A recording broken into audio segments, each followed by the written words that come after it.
আগামী ১লা মে ২০২৬ তারিখে মুক্তি পেতে যাচ্ছে আতর বিবি লেন চলচ্চিত্র। টাইমস মিডিয়ার ব্যানারে নির্মিত মিজানুর রহমান লাবু পরিচালিত আতর বিবি লেন সিনেমার শুভমুক্তি উপলক্ষে রোববার সন্ধ্যায় রাজধানীর এফডিসিতে একটি সংবাদ সম্মেলনের আয়োজন করা হয়। ফারজানা সুমি অভিনীত আতর বিবি লেন সিনেমাটি একজন প্রান্তিক নারীর জীবন সংগ্রামের গল্প। এটি মূলত সমাজের প্রতারক ও স্বার্থান্বেষী মানুষের বিরুদ্ধে সাধারণ এক নারীর ঘুরে দাঁড়ানোর গল্প। সিনেমাটিতে অভিনয় করেছেন মোস্তফা প্রকাশ, রাশেদ মামুন অপু, আশিস খন্দকার সহ আরও অনেকে।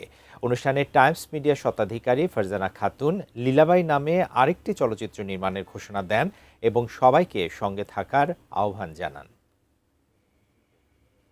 ভালোবাসি আর সেই স্বপ্ন থেকে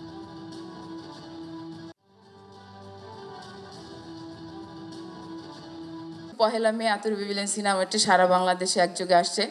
সবাই সিনেমাটি হলে যে দেখবেন, আতর বিবির পাশে থাকবেন, টাইমস মিডিয়ার পাশে থাকবেন। এভাবে যেন হয়তো টাইমস মিডিয়ায় একদিন স্বপ্নের জগতে পর্যন্ত পৌঁছাতে পারি। মানুষ স্বপ্ন কখন দেখে?